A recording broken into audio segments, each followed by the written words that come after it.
Olá pessoal, sejam todas bem-vindas, bem-vindos a mais uma aula de F329, que é uma aula de revisão, que eu queria ter gravado há um certo tempo, então eu lamento que a gente esteja um pouquinho atrasado. Um gato preto cruzou o meu caminho, então eu tive que fazer um percurso um pouco mais longo. Vamos ao que interessa. A ideia central dessa aula é recapitular um pouquinho do que a gente falou nas aulas anteriores, nesses 3 experimentos, então os 3 que a gente fez até agora no semestre, e tentar juntar tudo isso com um quebra-cabeça. Então, entender que todos os conceitos que a gente viu podem ser juntos e compreendidos de uma vez só, simultaneamente, e que eles fazem sentido entre si, o que é bastante importante, né? Se a gente pensa que está falando de ciência, a gente espera que a gente não se contradiga o tempo todo. Esse entendimento eu quero que a gente faça tendo como pressuposto o fato de que os fenômenos que a gente vai discutir, que a gente observou, que a gente viu, tem tudo a ver com o movimento de cargas elétricas sob a ação de um campo elétrico. Então, desde o primeiro experimento até o último, a gente sempre tinha como senhor da ação o campo elétrico e coisas aconteciam em consequência disso. Então, reparem, né, colocado nesse fluxograma, que a gente tem um agente causador, né, o campo elétrico, e todos os conceitos que a gente discutiu, dentre eles, em especial, vamos destacar o fato de que a gente pode definir para qualquer valor, qualquer situação, e quaisquer valores, né, de tensão e corrente, pode definir uma resistência. Ela é definida dessa forma. Entender que a tensão, então, ao ser aplicada, ela implica uma certa corrente, e a pergunta que a gente vai se fazer em várias situações é: que corrente é essa, quanto ela vale e o que eu posso aprender com ela?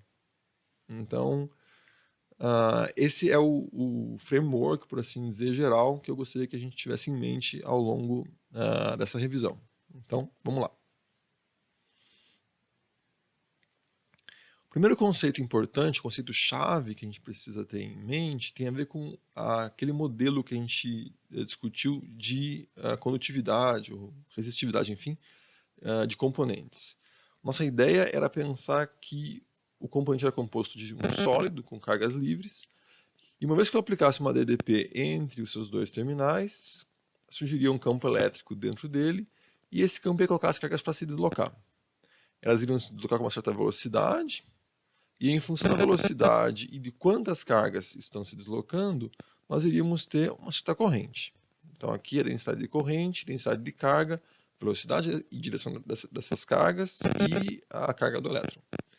Agora, o importante para nós era perceber que dentro desse pequeno modelo, a velocidade do elétron tem tudo a ver com algumas constantes, novamente, e o campo elétrico. Então, para materiais bem comportados, né, que a gente poderia pensar dentro dessa estrutura de novo como sendo ômicos, eu poderia pensar, bom, então a corrente vai ser uma constante vezes o campo elétrico. E essa seria uma maneira, né, se eu entendo que a condutividade não dependesse de nada, de expressar que o fato de que um campo elétrico, se eu colocar o dobro, vai ter o dobro de corrente. Em conexão, já adiantando, né, com a lei de Ohm, que diz que a resistência é constante. Mas não vamos nos adiantar. Se eu não faço essa suposição, né, então não argumento isso, eu digo que a corrente elétrica, a densidade de corrente, vai ser o campo elétrico que está causando essa corrente, multiplicado por essa constante, então a condutividade, que pode, por sua vez, então, agora, depender de alguns fatores. E se eu considero a geometria do material e tento, ao invés de falar em termos da condutividade, falar em termos da resistência do material, eu vou ter que a corrente vai ser igual ao inverso da resistência vezes a tensão. Ok? Só que reparem que a resistência pode depender de vários fatores, como a temperatura, a luminosidade e a tensão. Então, esses 3 fatores que eu estou elencando aqui, eu estou elencando justamente porque a gente abordou eles e vou tentar revisá-los. Mas reparem que ela poderia depender de vários outros fatores, tanto a condutividade quanto a resistência ou a resistividade, enfim. Dentro desse modelo, o mais relevante seria que ela não ia depender da própria tensão, Mas a gente sabe que, num caso mais geral, a resistência pode depender da tensão também, como é o caso do diodo. Vamos lá. Então, no caso do primeiro experimento que a gente fez, ou do último experimento que a gente fez, de sensores resistivos, a gente explorou o termistor. Então, o que era o termistor? Era um sensor de temperatura, então uma resistência, cuja dependência com a temperatura é muito bem conhecida. Então, se eu vario a temperatura, eu sei como que a resistência se modifica em função da temperatura que foi variada.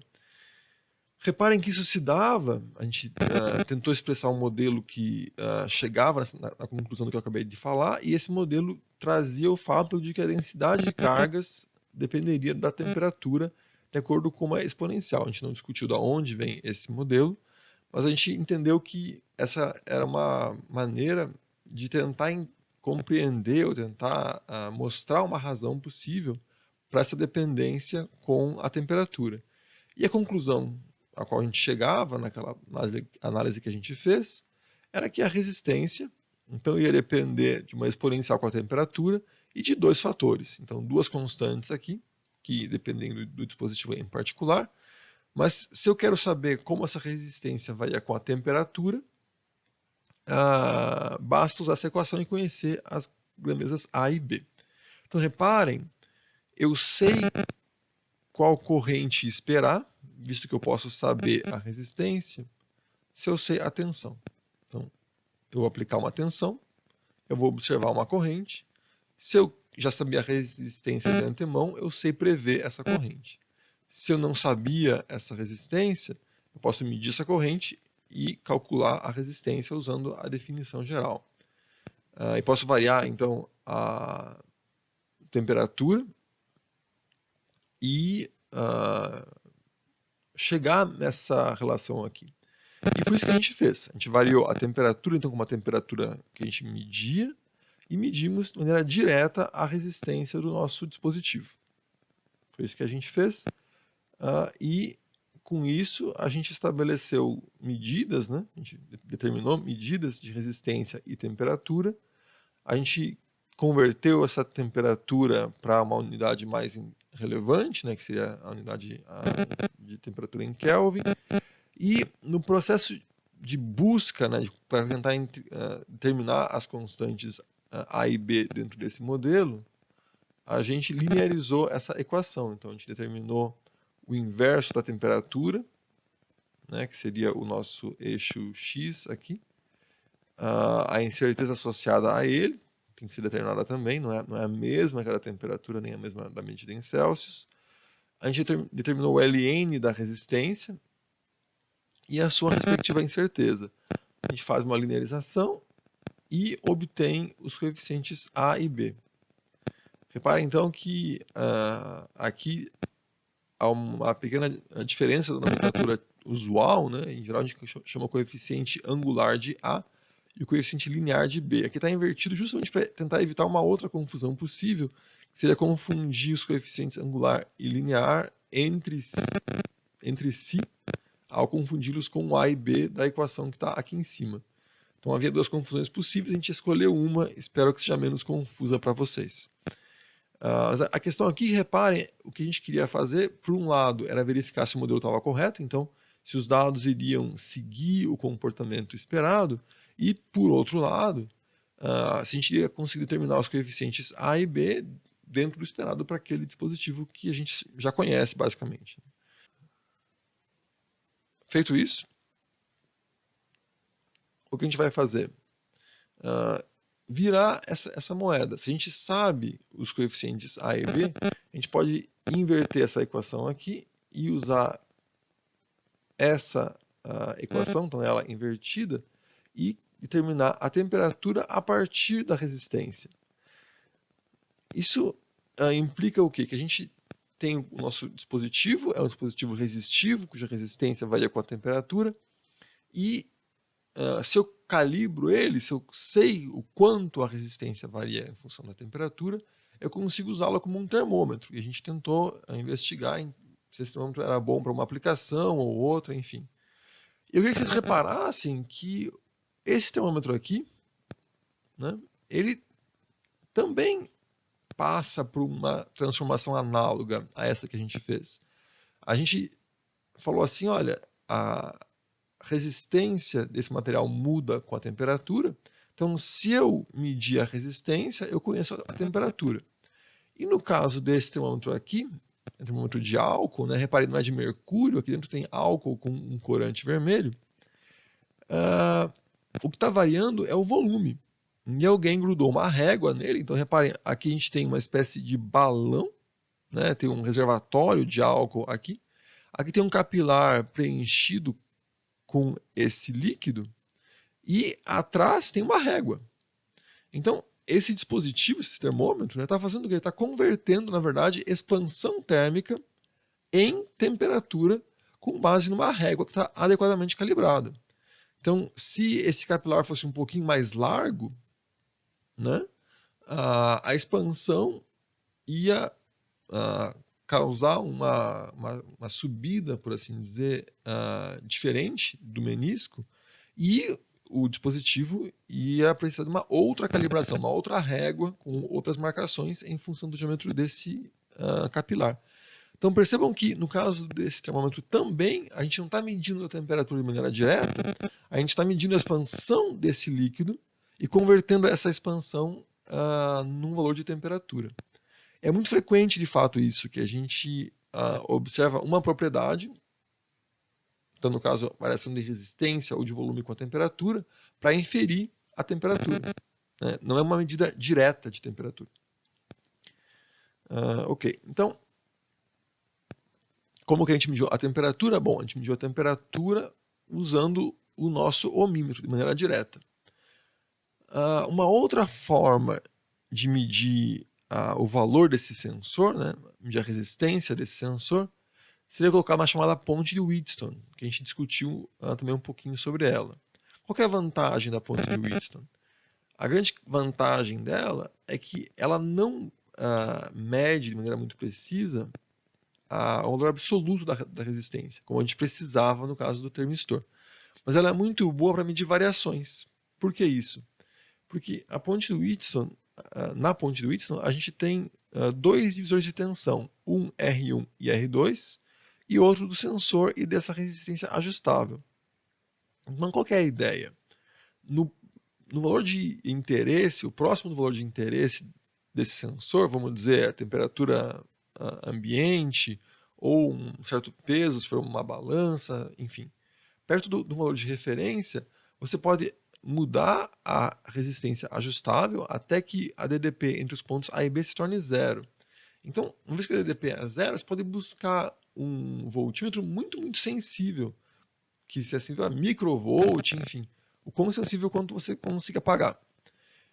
E aí, qualquer pequena variação na resistência desse sensor, que pode ser um termistor, se for necessário para alguma aplicação, né? Não imagino que seja o caso, mas pode ser qualquer sensor resistivo, qualquer pequena variação da resistência dele vai causar uma DDP significativa entre A e B, que a gente pode medir.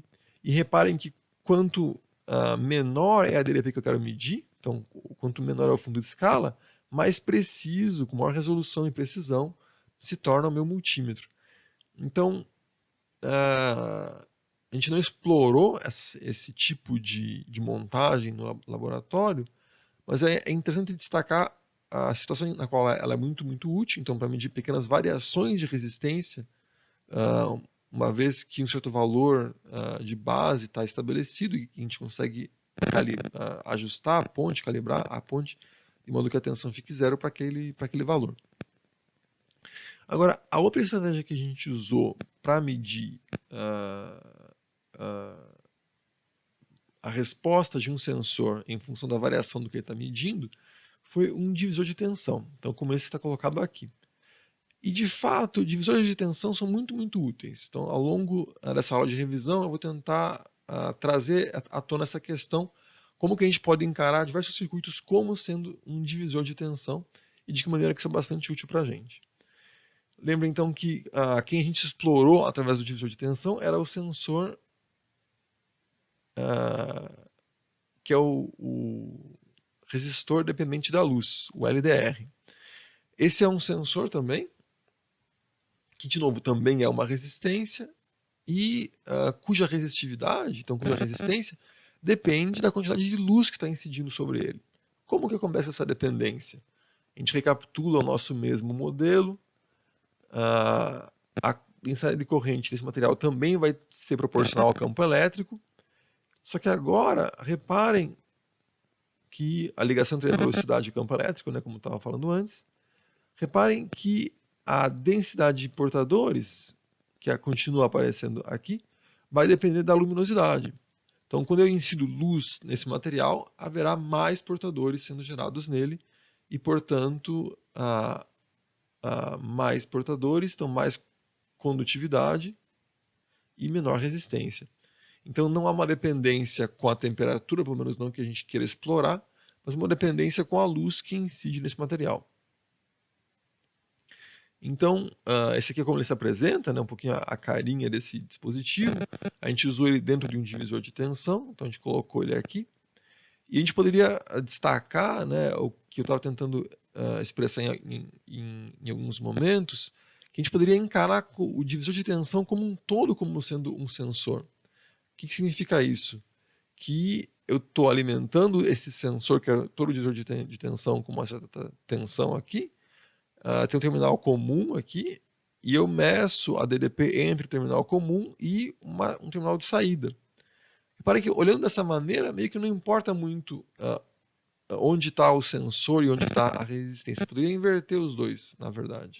A grande questão é que, quer seja numa posição ou na outra, uma variação de luminosidade vai causar uma variação de tensão nessa medida de tensão que aparece aqui. Isso acontece por quê? Porque a resistência do sensor depende da luminosidade. Então, dentro da nossa teoria, né, a gente entende, de novo, que eu estou transladando a resistividade, que depende da luminosidade através da densidade de portadores, da quantidade de cargas que estão atuando na condução da carga, e eu vou ter então que a corrente elétrica, que é um resultado da tensão aplicada a esse material, vai depender da luminosidade. Depende também da temperatura. Olha, não sei. Eu espero que não, né? Esse dispositivo é desenhado para não depender muito da temperatura. Mas muitos componentes variam um pouco com a temperatura, não tanto quanto o termistor, que ele é feito para variar com a temperatura de fato. Agora, reparem aqui, tanto quanto o termistor, o LDR ele não deve depender da tensão aplicada. Então deve ser um componente ôhmico. A resistência dele, portanto, não pode, ou não deveria, numa certa faixa de operação, depender da tensão que eu estou aplicando. Isso é muito importante, porque se eu tivesse uma dependência muito grande com a tensão aplicada, quer dizer que se eu mudasse a tensão nesse circuito, a resposta poderia variar dramaticamente. Você lembra no caso do diodo? Em função da tensão aplicada, a resistência dele pode variar ordens de grandeza. Então, se eu tivesse uma situação como essa aqui, eu não teria a mesma resposta se eu fosse aplicar aqui 1 volt, ou 2, ou 5. A saída aqui não seria proporcional à fração entre as resistências e a tensão que eu estou aplicando. Então é necessário que ele seja ôhmico para que a gente não precise pensar na tensão aplicada nesse momento. A mesma coisa é válida para o termistor, eu não comentei, mas a mesma coisa é válida para o termistor, porque quando eu estou usando o ohmímetro, eu estou supondo que o meu componente é ôhmico. Porque se ele não fosse ôhmico, pensem, eu poderia usar um outro ohmímetro com um ajuste um pouco diferente, e a resistência que ele iria medir seria outra, porque nem todos os ohmímetros operam com a mesma tensão, simplesmente. Ok? No caso desse experimento com o LDR, a gente viu uma coisa interessante também, que se eu variava a distância de uma fonte de luz, a tensão que eu observava nesse circuito aqui variava de maneira um tanto parecida com essa curva aqui, né? No caso do termômetro, uma variação de temperatura causava o menisco de subir ou descer, certo? Se ele desce demais, todo o líquido fica retraído dentro daquele balãozinho, daquele reservatório.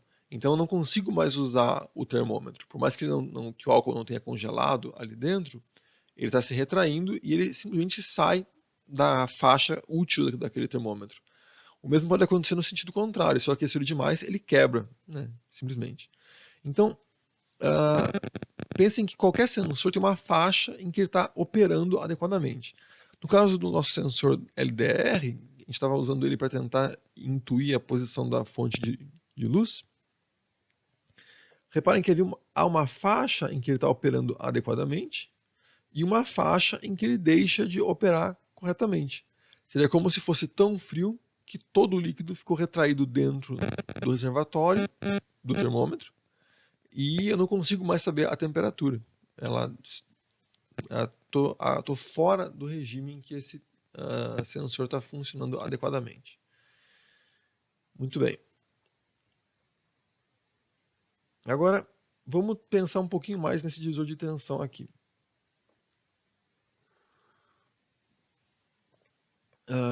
Chá de hortelã hoje. Reparem que a gente tem, então, 3 elementos, na verdade. Os 2 elementos que fazem parte do nosso sensor, então, primeira e segunda resistências, e o voltímetro, que eu posso encarar como sendo uma terceira resistência, reparem.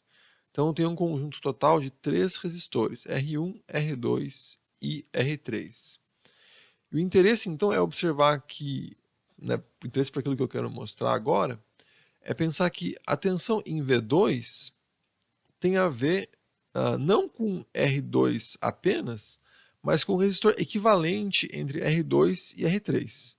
Então, o resistor equivalente entre R2 e R3 é dado por essa equação aqui, né, o inverso da soma dos inversos, e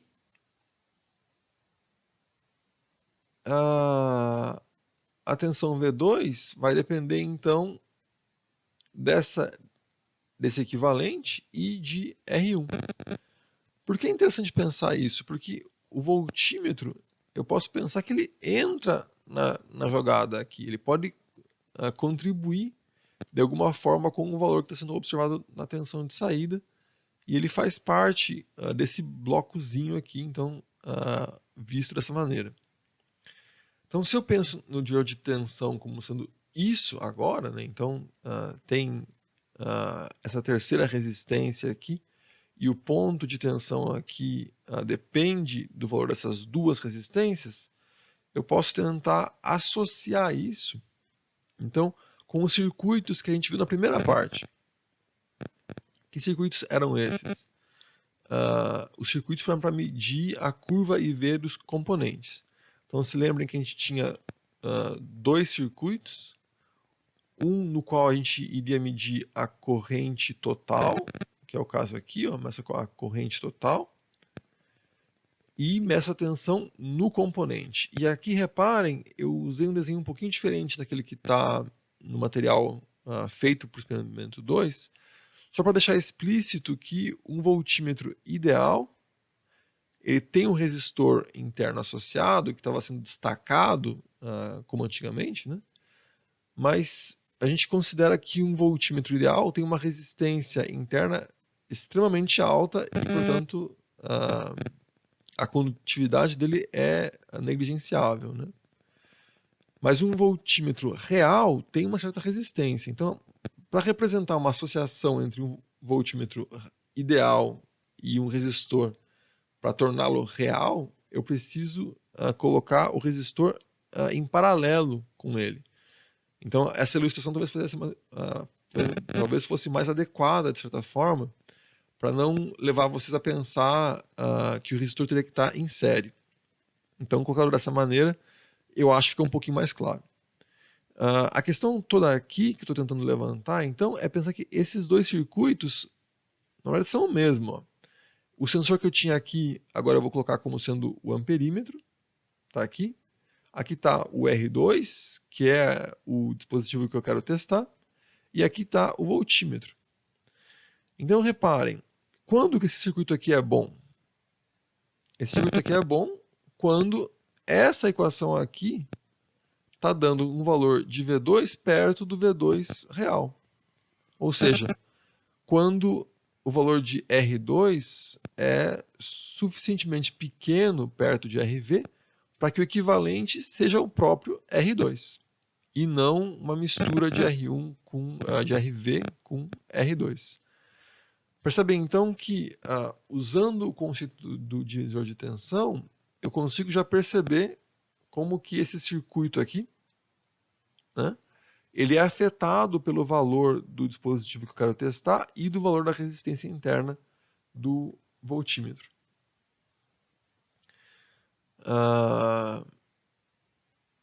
O caso patológico, né, seria, como a gente estava discutindo no experimento 2, no caso do R2 ser extremamente grande, né, então reparem, se ele é extremamente grande, eu vou ter que o equivalente vai ser apenas o RV. Então, a corrente que eu meço aqui vai ter a ver com o RV. De novo, quando a gente olha para esse circuito, ou para esse circuito aqui, como sendo um divisor de tensão nessa geometria, talvez fique um pouco mais claro entender o caminho da corrente e o que está acontecendo. Já o outro circuito, né, também pode ser visto como um divisor de tensão, no qual agora a gente vai tomar a tensão aqui, ó, aqui em cima e aqui, né, tomar atenção aqui em cima e aqui embaixo, então DDP total, né, e a corrente que é medida é só no componente, mas a DDP é medida a soma. Então, na nossa análise de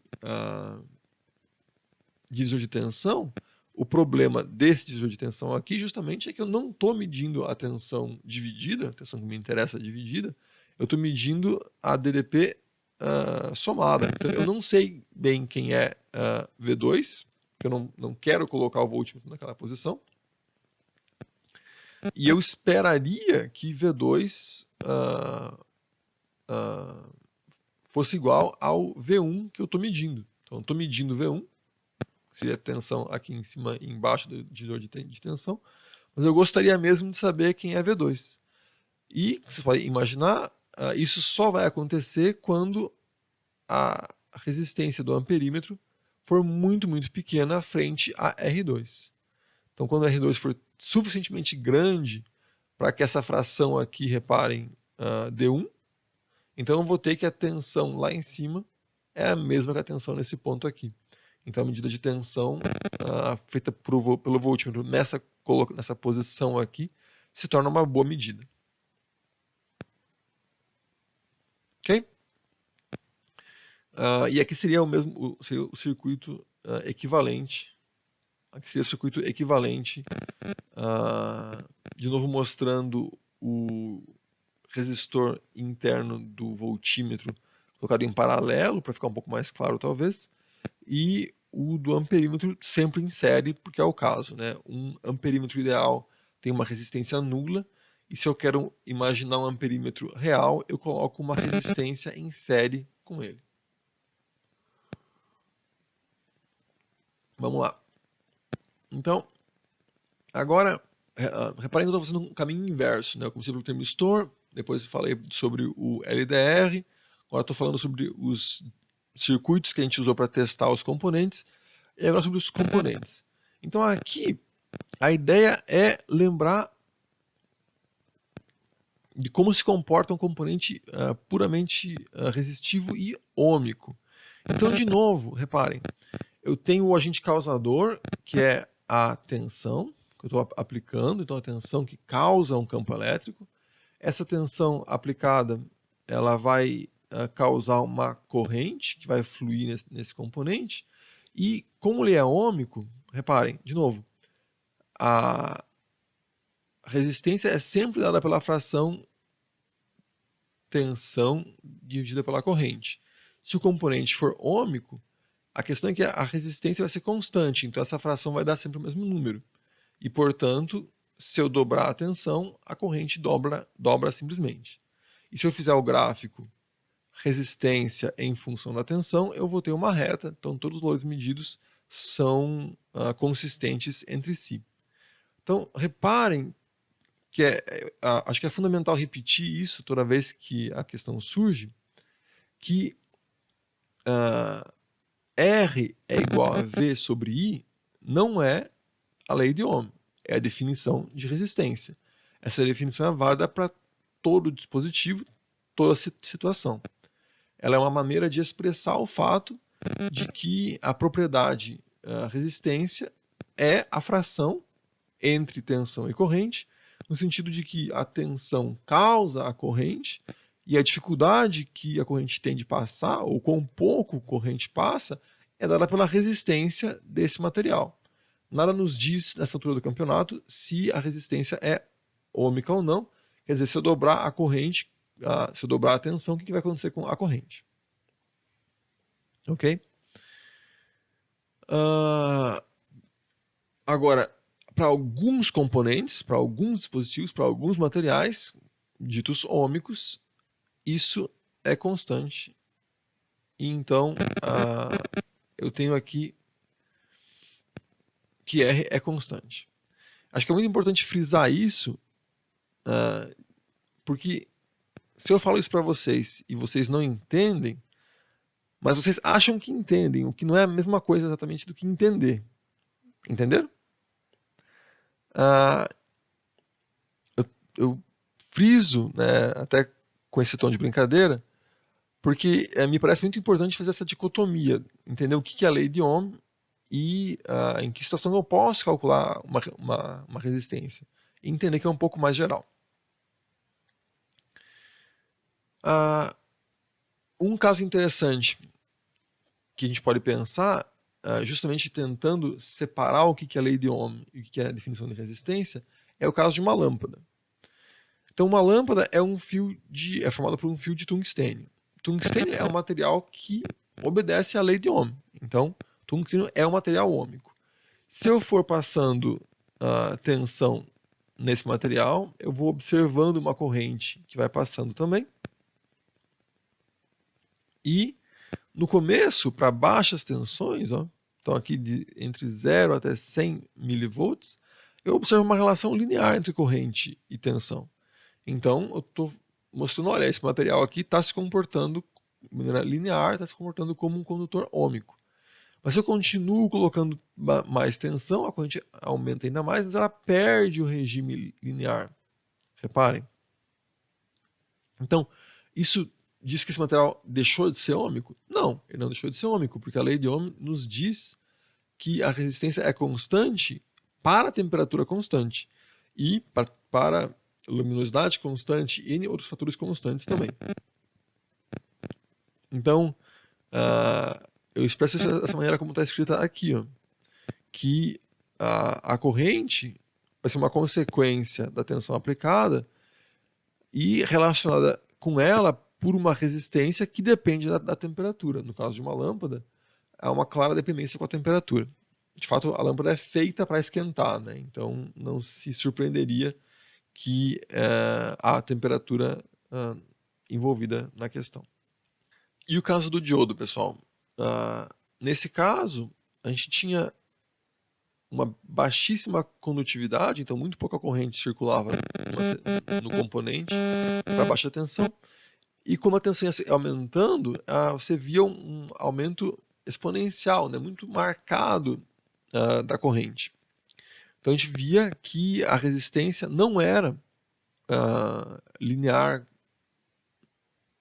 né, Então nesse caso a gente via que a resposta do componente em corrente não é linear com a tensão. O que significa isso? Que a resistência não é constante. A resistência está dependendo, ela varia fortemente com a tensão aplicada. Então, nesse caso, eu posso dizer que a corrente vai ser uma resposta à tensão aplicada, mas ela vai depender não só da temperatura, no caso dos diodos, eles também dependem da temperatura, inclusive existem diodos que são sensores de temperatura, e da tensão também. Então, eu posso colocar mais ou menos tensão e observar resistências diferentes. É um material que não segue a lei de Ohm. A resistência ela é variável. Então, voltando agora para o primeiro experimento. a gente falou no primeiro experimento de uma cuba eletrolítica, a gente colocou placas condutoras lá, aplicamos um potencial e medimos a tensão dentro dela ao longo de vários pontos. E eu queria que vocês percebessem que isso nada mais é do que, de novo, um divisor de tensão. Reparem que se eu coloco a ponteira de medida nessa posição da cuba, eu estou basicamente tendo que o líquido na parte de cima é o nosso resistor R1, o líquido na parte de baixo é o resistor R2, e eu estou medindo, né, agora eu coloco a flecha no sentido contrário, eu estou colocando a minha sonda de temperatura e medindo a resistência naquele lugar que eu quero medir. Se eu coloco essa sonda mais para cima, eu estou modificando o valor de R1 e de R2. Eu estou colocando um R2 maior, que corresponde a uma região mais extensa desse material, e um R1 menor. Então reparem que, mais uma vez, a gente pode olhar para a cuba usando o conceito do divisor de tensão. E um aspecto relevante que a gente precisa ressaltar, né, é por que eu preciso do líquido colocado ali dentro, né? Por que esse experimento não funcionaria sem líquido? Pode parecer uma pergunta meio banal, né? Mas se eu aplico tensão no espaço livre, ou no ar, né, também há tensão, também há campo elétrico. E por que a ponteira do multímetro não conseguiria medi-lo? A gente conversou sobre isso, a gente discutiu isso dizendo que é preciso passar um pouco de corrente por dentro do voltímetro. E se ele está ligado em nada, né, se está colocado com a ponteira no ar, não há corrente fluindo, então não consegue medir nada. Mas uma outra maneira de ver a mesma situação seria pensar justamente no divisor de tensão. Se R1 e R2 são muito, muito grandes, exorbitantemente grandes, reparem que o circuito equivalente da parte de baixo, com R2 e RV, seria basicamente RV. Então, eu teria aqui o valor RV finito, e aqui R1 muito, muito, muito, muito grande. Então, V2 seria basicamente zero. Então, a tensão que eu iria medir seria zero.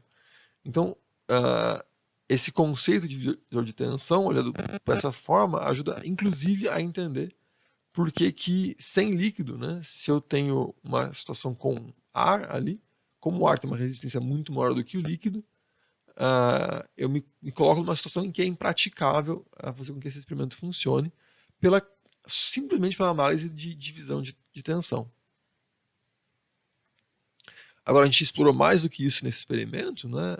A gente explorou as 3 situações, uma de placas paralelas, né, com campo elétrico uniforme, a gente amplificou esse campo com a colocação de uma lâmina, e a gente atenuou esse campo colocando um aro. Então a gente conseguiu manipular, amplificar e atenuar o campo elétrico usando diferentes geometrias que estavam à nossa disposição dentro das cubas, né, eletrolíticas.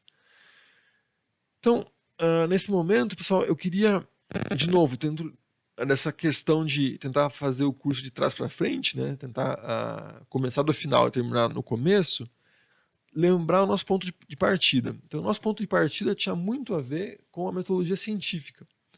Então, pensem, qual que era a grande ideia da metodologia científica? Qual que era o sistema sobre o qual a gente deveria se colocar para pensar o que a gente iria fazer? Era um sistema no qual a gente tinha, ou tem, né, teorias gerais, que vão nos prover modelos, então vão nos prover ideias. Em algumas situações vão nos prover modelos e ideias que a gente pode testar, e esses testes vão nos ajudar a fazer previsões com relação a algum sistema de interesse.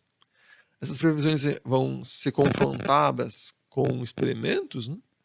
E ao testar essas previsões, a gente vai estar testando, na verdade, não a teoria fundamental, mas um modelo. Se nosso modelo é bom o bastante, se ele foi adequado ou não para resolver aquela situação que está nos interessando naquele momento. E a gente discutiu como que isso poderia ser feito de maneira interativa, para melhorar o modelo, no entendimento de que o modelo pode ser sempre aperfeiçoado para incluir mais fenômenos, para incluir a região de aplicabilidade mais ampla, né? E, ao mesmo tempo, o experimento pode ser refinado para se adaptar melhor ao modelo, no sentido de excluir fenômenos espúrios, como, enfim, tipicamente os físicos gostam de excluir resistência do ar, né? Mas eu poderia dizer excluir a variação de temperatura do resistor, por exemplo. Se ele está variando em temperatura, é possível que eu perceba algum efeito que eu não gostaria de ver, né? Quando eu vvou aumentando a tensão nele, aumentando a corrente, se ele for esquentando proporcionalmente, eu vou ter dificuldade em isolar o comportamento da lei de Ohm, porque eu vou ter dificuldade em olhar para o resistor com várias correntes e temperatura constante. Então, é importante que eu ou tente levar em conta a variação de temperatura, como a gente fez no caso do termistor, ou excluí-la, como a gente tentou fazer e fez mais ou menos bem no caso do resistor, ao se manter numa faixa de tensão mais restrita. Tudo isso, né, essas ações todas dentro de um sistema em que a gente preza pela reprodutibilidade, então eu devo ser capaz de repetir tudo aquilo que eu fiz, devo anotar aquilo que é relevante, e avaliar criteriosamente as incertezas que estão associadas, porque esses modelos que a gente está discutindo, essas previsões, precisam ser precisas, e precisam ser precisas com um grau conhecido de precisão. Digo isso porque, de novo, né, aquele termômetro que a gente estava discutindo, se ele tem uma precisão de 1 grau, 5 graus ou 0,1 grau, ele tem aplicabilidades completamente diferentes. Sistemas diferentes precisam de diferentes precisões, né? Então, entre o termômetro que vê se o radiador do teu carro está quente demais ou não, ou o termômetro clínico que vê se você está com febre ou não, há uma situação em que ele é aplicado e uma precisão que é necessária que são bastante diferentes. Ok? Agora, de novo, tentando olhar para tudo isso de uma vez só, né? A gente discutiu sobre teorias gerais, a gente discutiu sobre os modelos que fazem previsões, sobre a reprodutibilidade, sobre a avaliação dessas incertezas.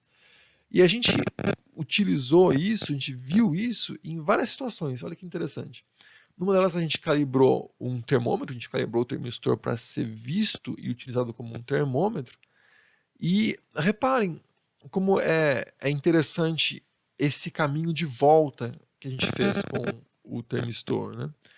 Ao calibrar ele, a gente se tornou mestre do conhecimento de qual é a associação entre temperatura e a resistência.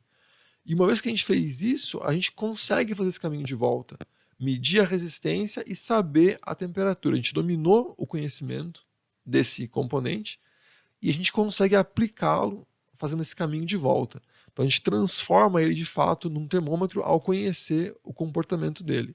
Isso foi feito com base numa pequena introdução teórica que nos levou a um certo modelo. E reparem, a gente não testou o modelo de maneira muito ampla, mas a gente observou que aquele comportamento era suficientemente bom para a gente ter uma equação que relacionava temperatura e resistência a tal ponto que a gente pudesse usá-la. De maneira análoga, a gente fez isso para o LDR. Então a gente meio que transformou um sensor de luminosidade num sensor de distância, também observando uma certa faixa de aplicabilidade, para quais distâncias ele estava funcionando adequadamente. Mas repare que a gente, de novo, passou a ser capaz de, para algumas tensões, saber onde estava a fonte de luz. Para outras, não. Como todo sensor tem uma faixa de aplicabilidade, de operacionalidade, né, na qual ele está funcionando, a gente observou também, nesse caso, a falência da aplicabilidade dele, no sentido de que, para uma certa faixa, ele parou de funcionar. Analogamente, a gente também viu que a gente conseguiria amplificar ou atenuar o campo elétrico dentro da cuba. E a gente também reparou duas situações nas quais eu tinha uma razão constante entre tensão e corrente, então, um dispositivo que segue a lei de Ohm. A gente testou isso e um que não segue, no caso, o diodo. E, novamente, a gente usa de maneira implícita o fato de que tanto o termistor quanto o LDR são dispositivos ômicos, porque a gente nunca se preocupou com a tensão que a gente estava aplicando ao necessitar da informação de resistência. Então, acho que tentei fechar um pouco esse panorama e, para fechar completamente dentro daquela estrutura de quebra-cabeça que eu estava propondo no começo, dizer que a gente, de novo, a gente viu um pouquinho como a tensão causa uma corrente. Então, a tensão elétrica, o campo elétrico é o agente causador, então é ele que está fazendo alguma coisa acontecer. E a pergunta que é frequentemente feita para o dispositivo, quer seja a tela do seu celular, quer seja o mouse que você está usando para ver esse vídeo, é quanto de corrente aconteceu, né? Então, esses sensores, né, a tela do celular e outros, sempre há uma fonte de tensão que disponibiliza tensão em alguma certa situação e uma corrente elétrica que é a resposta a algum circuito, algum sensor que é medida como consequência àquela tensão, e é essa corrente que vai, como consequência, vai trazer a informação, ou o sinal, ou o processador, ou enfim, o processamento que nos interessa. Então, a grande questão, né, a gente estudou 4 dispositivos bastante simples, mas o princípio de operação está ali. A gente vai colocar atenção e se interessar por quanto de corrente está passando nesse componente. De novo, a gente relembrou a definição de resistência e se reescreveu essa definição de uma outra forma para tentar deixar clara a questão da causalidade, né? A tensão vai causar a corrente e a resistência pode ser uma função de vários fatores, incluindo a tensão no caso do diodo, incluindo a luminosidade no caso do LDR, incluindo a temperatura no caso do termistor, e a temperatura também para o resistor ou para o diodo, mas de maneira menos intensa que no caso do termistor. Agora, se a gente conhece a resistência, aí que vem a grande questão. Se a gente conhece o valor da resistência, tanto no resistor, ou a gente conhece a dependência da resistência com a tensão, no caso do diodo, ou conhece a dependência da resistência com a luminosidade ou com a temperatura para o LDR e para o termistor, a gente sabe qual é o valor dessa resistência aqui.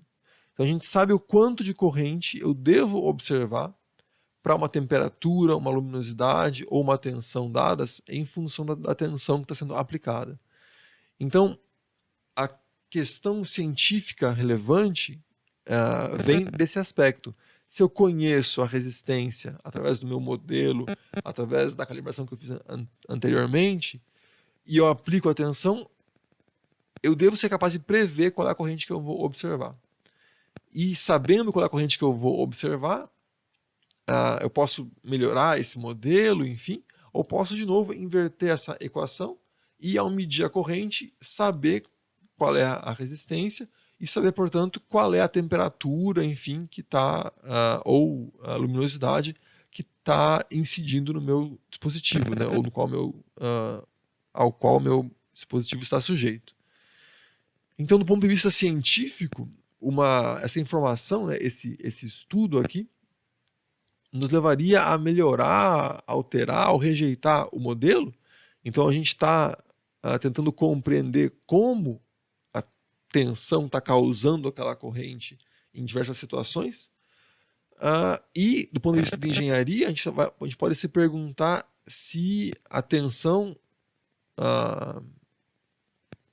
e do ponto de vista de engenharia, a gente pode se perguntar se esse fenômeno, esse efeito, é uma boa solução para algum problema de interesse da sociedade. Então, reparem, isso vai girar muito em torno, de novo, da consequência da tensão aplicada.